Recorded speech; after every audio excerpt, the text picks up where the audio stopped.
TWR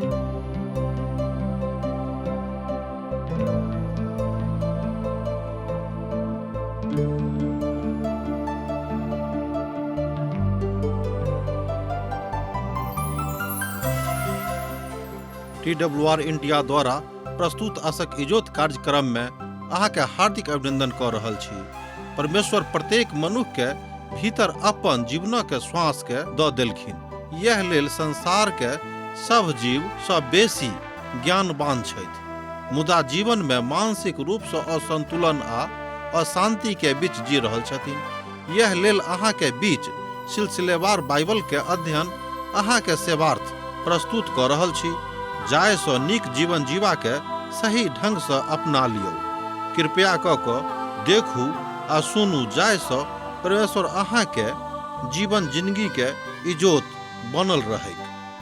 आशा के इजोत मैथिली कार्यक्रम में हम एक बेर और अहाँ के अभिनंदन प्रभु यीशु मसीह के मीठ आ पवित्र नाम से कह रहल छी। हमरा से पुनः परमेश्वरक वचनक अध्ययन करबाक लेल उपस्थित छी। हमर आशा अछि कि अहाँ के हाथ में जरूर परमेश्वरक वचन हैत, अर्थात बाइबिल हैत। तहन हमरा संगे खोल लिया इफिसियो पोथी तकर 4 अध्याय 7 पद से लऽ कऽ 13 पद धरि। कलीसिया के एहि संसार में एकटा नव मनुखक रूप में देखबाक जरूरत अछि वा देखल जा सकैत छै। ई एकटा नव मनुखक रूप में चलबाक अछि। एहि बातक प्रदर्शनीक एहिठाम भेल अछि। तकर आवश्यकता सेहो आजुक युग में अछि।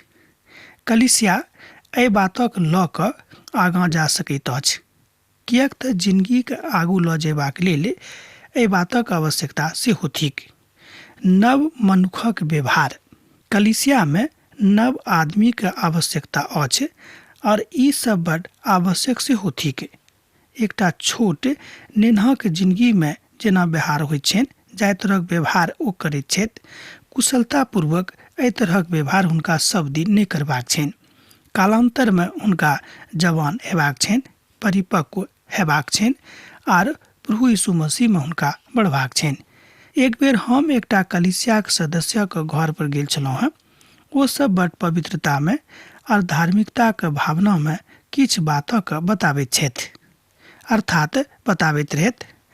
आ जहन हमरा सब भोजनक समाप्त कऽ देने छलहुँ हैं, तहन हुनका हम धन्यवाद दऽ देलियनि। हुनका ई बात अनुचित लागलनि बा एना कहियो के एहि बातक प्रयोग हुनका घर में नहीं होइत रहनि। हुनका लग एकटा जे छोट नेना रहनि हुनक धियापुता में सँ, ओ कहलखिन कि यौ ई की बात अछि कि जँ अहाँके हम एक बेर खाना खिया देलहुँ हैं तऽ एहि बातक लेल अहाँ हमरा धन्यवाद किएक दऽ रहल छी? धन्यवाद तऽ प्रभुके दियौन।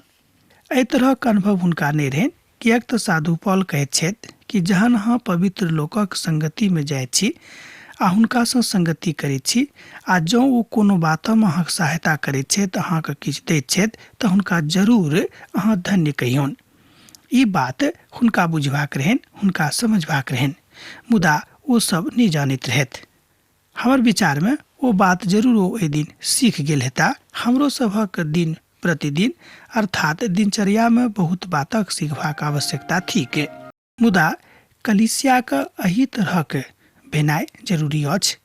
जँ कलीसिया विनम्र नहीं अछि, जँ कलीसिया में परिपक्वता नहीं अछि, तेकर मतलब यह भेल कि हमर कलीसिया एखनो नान्हे धियापुताक जकाँ अछि। पवित्र शास्त्र बाइबिल कहैत अछि कि हमरा सबके प्रभु यीशु मसीह में परिपक्व होयबाक आवश्यकता अछि आर हुनके परिपक्वता में एहि बातक हमरा सब गोटे के सीखबाक सेहो जरूरत अछि। परिपक्व जेना स्त्री भऽ जाइत अछि, जेना पुरुष भऽ जाइत छथि, एही तरह हमरा सबके परमेश्वरक ज्ञान में परिपक्व होयबाक अछि। आ यह थिक कलीसिया के नेब। एही नेब पर कलीसिया मजबूत होइत अछि। जँ अहाँ परिपक्वता में नहीं बढ़ि रहलहुँ हैं, तेकर मतलब यह भेल कि अहाँ अपन कलीसिया के कमजोर कऽ रहल छी, अहाँके कलीसिया मजबूत नहीं भऽ रहल अछि। एक बेर हम और कहब कलीसिया शब्दक विषय में, जतऽ विश्वासी सब बैस कऽ प्रभु यीशु मसीह सँ अपन पिता सँ प्रार्थना करैत छथि, ओहि झुंड के कलीसिया कहल जाइत अछि। बहुत बेर हम बतौने छलहुँ हैं, आइयो एक बेर बाजि देलहुँ, जाहि सँ अहाँके बातक बुझऽ में तकलीफ नहीं हैत। मुदा हमरा में से प्रत्येक क मसीह के दानक परिमाणक अनुसार भेटल अछि। इफिसियोक पोथी तकर 4 अध्याय तकर 7 पद। हमरा संगे एक बेर देखियौ, मुदा हमरा में से प्रत्येक क मसीह के दानक परिमाणक अनुसार भेटल अछि। अर्थात एहन केओ नहीं छथि जिनका लग कोनो ने कोनो प्रकारक दान पिता परमेश्वर नहीं देने छथिन, कियाक तो अहाँक बनौने छथि, तैं एहि द्वारा ओ किछ ने किछ दान अहाँक दऽ देने छथि, जाहि दान सँ अहाँ अपन उद्धारकर्ता के सेवा कऽ सकैत छी, हुनक बड़ाई कऽ सकैत छी। परमेश्वर हरेक मनुष्य का किछ ने किछ देने छथिन। जेना कि एक बातक हमरा सब सिखलहुँ हैं, रोमियो के पोथी तकर 12 अध्याय में देखैत छी, आर आग लागले पहिल कुरन्थियो के पोथी तकर 12 अध्याय आ तकर 13 और 14 पद में हमरा लोकन ए बातक देखैत छी। आ तकरा बाद ए बातक अहाँ देख सकलहुँ हैं 14 अध्याय में। एना तऽ विश्वासी के देबाक अछि जाहिसँ कलीसिया के एकता बनल रहेक। आर जँ अहाँक लग देबाक आत्मा नहीं अछि, तहन अहाँ परमेश्वरक आत्मा में आबि कऽ स्वयं के बहुत बेसी हरखित नहीं कऽ सकलहुँ हैं। आवश्यकता अछि कि अहूँक लग देबयवला आत्मा अछि कि नहीं, आ जो नहीं अछि तऽ तकरा लेल अहाँ प्रार्थना करियौक। पहिल कुरन्थियो पोथी तकर 12 अध्याय तकर 7 पद में एहि बातक बजायल गेल अछि। मुदा सभक आत्माक इजोत मिलेक या प्रभु की इच्छा छनि। एक बेर आर ध्यान दियौक, सबक आत्माक इजोत भेटनि या प्रभु की इच्छा छनि।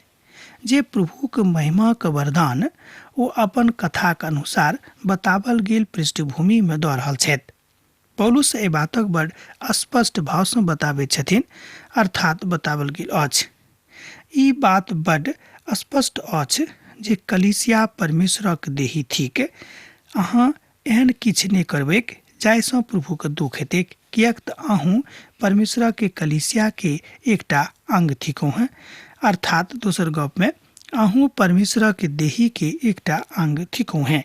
जँ अहाँ कोनो तरहक गलती करबैक तऽ एहि बात से प्रभु के बड़ तकलीफ हेतनि, कियाक तऽ जेना हमरा सब जानै छी कि जहन हमरा सबक देही के कोनो अंग कनिको चोट लागैत अछि तऽ हमरा सबके तकलीफ होइत अछि। यह बात प्रभु के संगे लागू सेहो होइत छनि।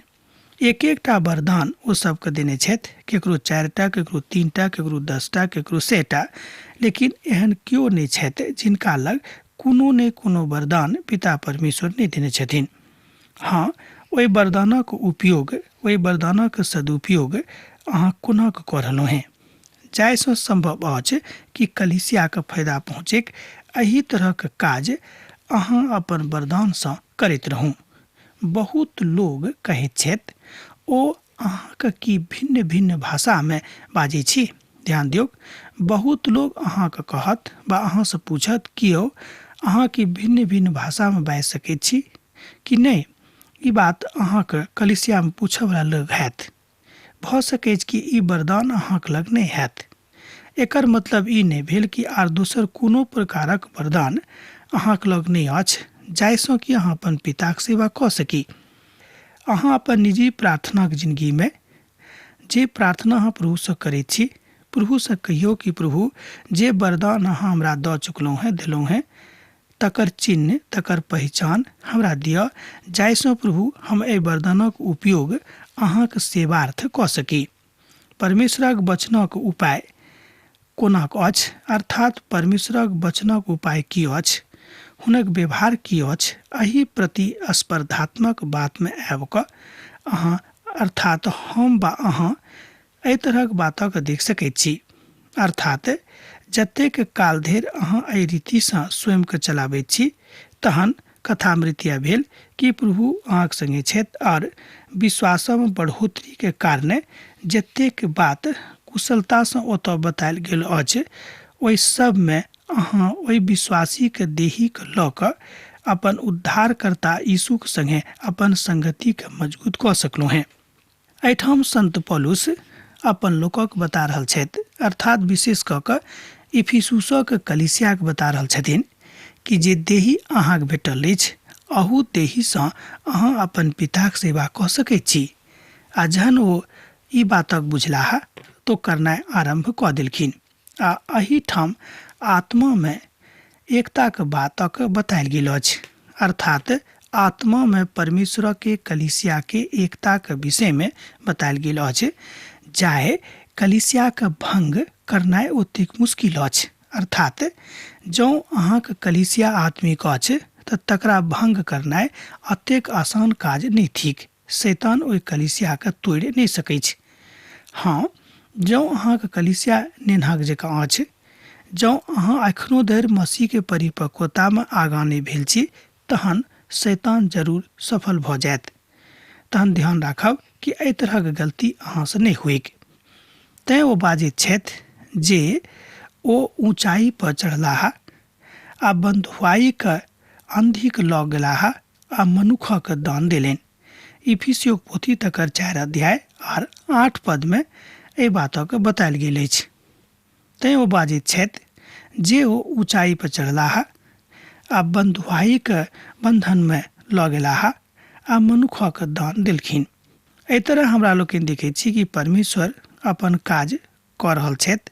परमेश्वरक काज एहि संसार में भऽ रहल छनि।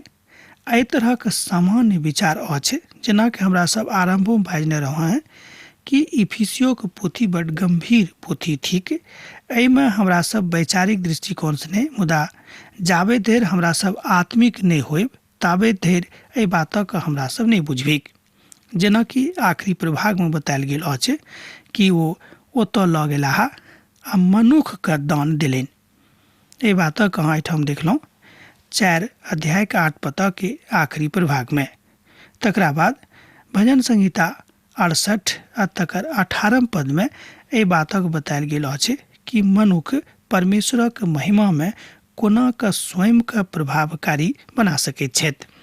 तहन परमेश्वरक महिमा में स्वयं के प्रभावकारी बना सकलहुँ हैं। ध्यान देव, एकटा लेखक के ई अधिकार अछि जो अपन लेखनी के तकर प्रतिक्रिया कोनो तरह ओ दऽ सकैत छथि। अर्थात लेखन जे अछि हुनक जाहि बातक ओ लिखने छथि, हुनका ई अधिकार छनि कि ओहिमे ओ कोनो तरहक परिवर्तन आनि कऽ अपन बातक बता सकैत छथि। ई अधिकार पिता के सेहो छनि कि ओ अपन बातक एम्हर ओम्हर कऽ सकैत छथि, मुदा ओ करैत नहि छथिन। किएक तऽ पिता अपन वाचा में बड्ड पक्का छथि। हुनका में कोनो बात नहि जे ओ अहाँक माफ नहि करताह। ओ माफ करबाक लेल तैयार छथि। तहन अहाँक ऊपर अछि कि अहाँ हुनकासँ माफी चाहैत छी कि नहि। उदाहरणार्थ, मान लियौ कि अहाँसँ एकटा गलती भेल, अहाँ हुनका लग गेलियनि आर ओ माफ करबाक लेल तैयार छथि, मुदा अहाँ ओतऽ भीड़क देख कऽ सोचलिए जे हम कोना कतेक भीड़ में माफी मांगब कि हमरासँ गलती भेल अछि। तहन लजा कऽ अहाँ घुरि एलिए आ हुनकासँ माफी नहि मांगलिए। ई एकटा भेल मानवीय प्रक्रिया, मानवीय मनोभाव, मानवीय विनोद। मुदा प्रभु कहैत छथि कि जँ अहाँसँ एहि तरहक कोनो गलती भेल अछि तऽ अहाँ अपन कोठली में जाउ आ केबाड़ बंद करू आ हमरासँ माफी मांगू। किएक तऽ परमेश्वर सबठाम विराजमान छथि, तैँ हुनका सर्वव्यापी परमेश्वर कहल गेल छनि। हुनक उद्देश्य अछि कि मनुख जाति परिवर्तन में आबेक, अर्थात हुनका जिंदगी में परमेश्वरक प्रेम आबेक आर हुनक जिंदगी बदलेक। प्रभु यीशु मसीह चाहैत छथि कि हुनक अनुग्रह में, हुनक प्यार में अहाँक जिंदगी बदलेक। एहिठाम सब वरदानक तैयारी के साथ बतायल गेल अछि। कालांतर में ओ अपन पिताक लग में आबैत छथि, अर्थात ओ घुरि कऽ आबि कऽ एहि बातक कहैत छथि कि ओ पिता, हमरासँ गलती भेल। एहि घटनाक्रम के अहाँ याद करैत होइब कि जहन एकटा पिता एहि तरहक बात अपन पुतक संगे केने रहथि, जहन ओ सब किछु लऽ कऽ बाहर चलि गेल छलाह आ अपन सबटा धन संपत्ति के खराब काज करऽ में व्यतीत कऽ देने रहथि। मुदा जहन ओ घुरि कऽ पुनः पिताक लग आबि गेलखिन तऽ पिता हुनका पूर्ण रीतिसँ माफ कऽ देलखिन। एहिठाम जे पिता के दर्शायल गेल अछि ओ प्रभु यीशु मसीह के देखावल गेल अछि, अर्थात हुनके प्रतीक चिन्ह में हमरा लोकनि एहिठाम एहि घटना में हुनका देखैत छी। वरदान यह अछि, आत्माक सहायता अहाँ प्रभुसँ मांगि सकैत छी। यीशुक संगे अहाँ अपन आत्मिक सहभागिता के बढ़ा सकलहुँ हैं। संभव अछि ओहि काल में ओहि दुबर पातर हेताह जाहि काल में ओ पिताक लग घुरि कऽ आयल रहथि। अर्थात जे किछु उत्तर हुनका भेटल रहनि, जे किछु दुख तकलीफ हुनका जिंदगी में भेल रहनि, मुदा ई अप्रत्याशित किछु नहि छल। पूत सँ गलती भऽ सकैत छै, पिताक काज अछि जहन ओ पूर्ण रीतिसँ अहाँके सन्मुख में ओ अपन जिंदगीके दऽ देलखिन तऽ अहाँक काज अछि हुनका माफ करनाइ। यह स्वभाव प्रभुके छनि। ओ पूर्ण रीतिसँ अहाँके माफ करबाक लेल तैयार छथि। हाँ, अहाँ माफीके हेतु तैयार छी कि नहि ई अहाँके ऊपर अछि। कदापि हमरा लोकनि एहि बातक बहुत बेर नहि बुझैत छी, परञ्च मनुख एहि जातिके देखैत छथि कि हमर की भऽ रहल अछि। मनुख जातिमे ई एकटा कमजोरी छनि। हमर मित्रवर, एहि बातक एहि कमजोरीके हमरा सभक अपन अपन जिन्दगीसँ दूर करबाक अछि। किएक तऽ मसीहमे अयलाक बाद, प्रभु यीशु मसीहके प्रेमक बुझलाके बाद, अर्थात हुनका अपन उद्धारकर्ताके रूपमे ग्रहण करलाके बाद ई बात जरूर वरदान स्वरूप अहाँके भेटल हैत आर एहि वरदानक सदुपयोग अहाँ करबाक अछि। यह बातक एहिठाम संत पौलुस अपन मुखार वृन्दसँ बाजि रहल छथिन। तहन हमरा सभक वह बात सिखबाक अछि। इफिसियो पोथी तकर 4 अध्याय, जाहि अध्यायके हमरा लोकनि अध्ययन कऽ रहलहुँ हैं, तकर 9 पद और 10 पद में एहि बातक उत्तर अहाँके भेटत। जँ अहाँके लग पवित्र पोथी बाइबिल अछि तऽ अहाँ देख सकैत छी, बा लिख कऽ राखि लिअ, बादोमे देख सकैत छी।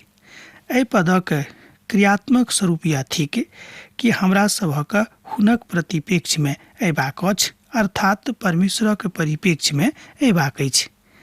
आर जे उत्तर हुनका भेटऽ पड़नि यह ओ छिक, अर्थात संपूर्ण सरंगसँ आर एहि संपूर्ण भुवन पर जतेक बात थिक ओहि सबटा बातक पिता परमेश्वर बनौने छथि। तैं हमरा सभक पूर्ण मेल मिलाप में रहबाक आवश्यकता अछि। एहि तरहक आज्ञा हमरा लोकनि देखैत छी पवित्र पोथी बाइबिल में। अहूँके देवल गेल हैत आर एहि बातक आज्ञाके अहूँ सीखने होबेक। अपन लोकक खातिर जहन ओ अपन प्राणक देलखिन, अपन लोकक खातिर जहन ओ सूली पर चढ़ि गेलाह, अपन लोकक खातिर जहन ओ एहि बातक बुझि गेलाह, तहन हुनका एहि बातक उत्तर भेटल रहनि। अर्थात ओ एहि विहंगमता में, एहि कालांतरक बात में आबि कऽ परिस्थितिके बदलऽ वाला ओ परमेश्वर छथि। ध्यान दियौ कि परिस्थितिके बदलऽ वाला ओ परमेश्वर छथि। तैं ओ अहाँक मध्य में, अहाँक जिंदगी में आबैत जाइत रहैत छथिन। हुनका मौका दियौन, तहने ओ अहाँक जिंदगी में आबि सकैत छथि आर अहाँक जिंदगीसँ जा सकैत छथि। अर्थात स्वयं को खोलि कऽ अपन यीशुके सन्मुख में स्वयं के राखि दियौक, स्वयं को खोलि दियौक और अपन उद्धारकर्ता यीशु मसीह के सन्मुख में स्वयं के राखि दियौक। सोच गप में यह आरंभिक बात एकटा विश्वासी करबाक अछि। एहिठाम संत पौलुस एहि बातक बड़ उदारता के साथ राखि रहल छथिन। आधारभूत सत्य यह अछि कि हमरा सब वही स्वरूपात्मक दृष्टिकोणसँ अपन मसीहके देखबेक जाहिसँ हुनक क्रियाशीलता हमरा सभक जिंदगी में लागू रहेके। धीरजवंत रहूँ दुखक काल में, तकलीफक काल में और महाकलेशक काल में, महाबीमारी के काल में। जँ अहाँ महामारी के दिशसँ सेहो गुजरि रहल छी तऽ चिंता नहि करब, अहाँके किछु नहि हैत। किएक तऽ पिता परमेश्वर अहाँके रक्षार्थ अपन सेनाके पठा देने छथिन। अहाँ ओहि सेनाके अपन आत्मिक आँखिसँ देख सकैत छी जे अहाँके दैहिक आँखि अछि एहिसँ नहि देख सकलहुँ हैं। एहि तरह कथाके हमरा लोकनि पुरना नियमक पोथीमे बहुत ठाम देखने छलहुँ हैं। एहिठाम बतायल गेल अछि कि अहाँके धीरजवंत रहऽ पड़त, धीरजके साथ अपन यीशुके संगति राखऽ पड़त। धीरज जँ अहाँ गमा देबेक तऽ अहाँ प्रभुके संगति में मजबूती के साथ आगाँ नहीं जा सकलहुँ हैं। पुरना नियमक संत लोकक संगे यह बात रहनि। अर्थात बहुत बेर बहुत संतक हमरा लोकनि देखलहुँ हैं जे ओ बहुत शीघ्रता में आबि कऽ कोनो ने कोनो फैसला लैत छलखिन जाहिसँ हुनका बहुत बेर तकलीफ भेल रहनि। जेनाकि हमरा सब लेवी के धियापुता के विषय में जानैत छी, ओ सब बहुत शीघ्रता में निर्णय लेने छलाह, तैं ओ सब तकलीफ में पड़ि गेलाह आ हुनका सभक जिंदगी खत्म भऽ गेलनि। जँ अहाँ परमेश्वरके नेना बुझैत छी स्वयं कऽ, तऽ बहुत विनम्र भऽ कऽ अपन प्रभुके सन्मुख में आउ। संत लोकक बात यह थिक। अर्थात जे केओ अब मसीह में छथि ओ मसीह के संत कहा सकैत छथि। एहिठाम टीकाकार साहब बाजि रहल छथिन कि जे अहाँक बनौनिहार थिकाह, जे अहाँक बनौने छथि, जे परमेश्वरक उद्देश्य अछि, तकरा जँ अहाँ जानि गेलहुँ हैं तऽ तकरा वृत्तांत रूपे, तकरा कार्य रूपे अपना जिंदगी में लागू हुआ दियोगे।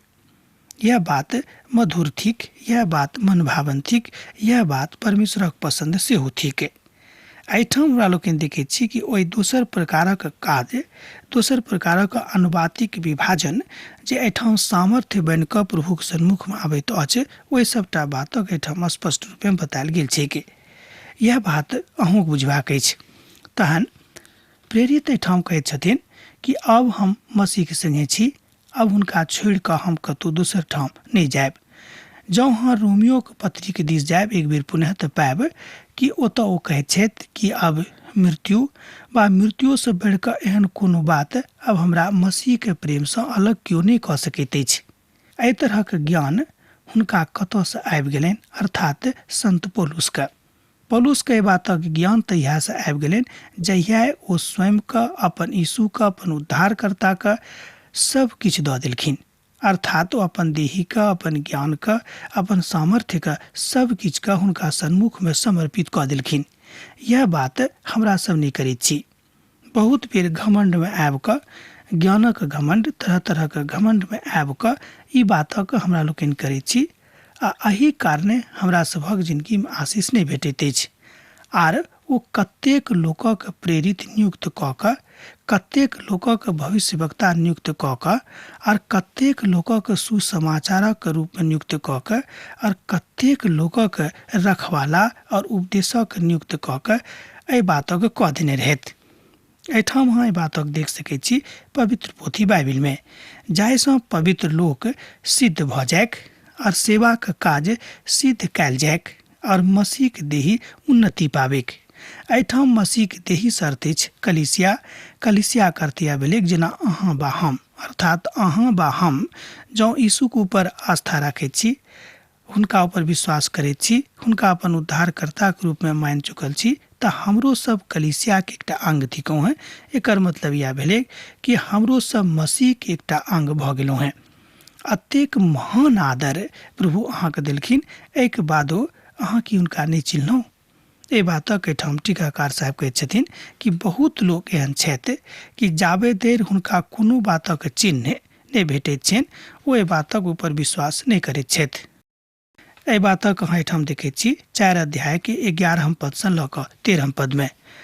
अब तऽ हमर आजुक दिनक बेरा समाप्त भऽ रहल अछि। दोसर दिन पुनः अहाँ से भेंट हैत। पाती लिखैत रहब, हमरा बिसरायब नहि। यीशुक नेह अहाँक जिंदगी में बनल रहेक। आमीन। हमर विश्वास अछि कि ई कार्यक्रम अहाँके लेल लाभदायक सिद्ध अछि। हम चाहै छी कि अहाँ अपन आशीषके हमरा संग साझा करू। जँ अहाँ के नजीक बाइबल सँ आ जीवनसँ संबंधित कोनो प्रकारके प्रश्न भऽ सकै अछि तऽ अपन समस्याके लेल प्रार्थना करबाके लेल जँ चाहै छी तऽ हमरा फोन नंबर पर जरूर संपर्क कऽ सकै छी। परमेश्वर अहाँ सबके लेल एकटा सुंदर, सुखद, आनंदित दिन प्रदान करैक।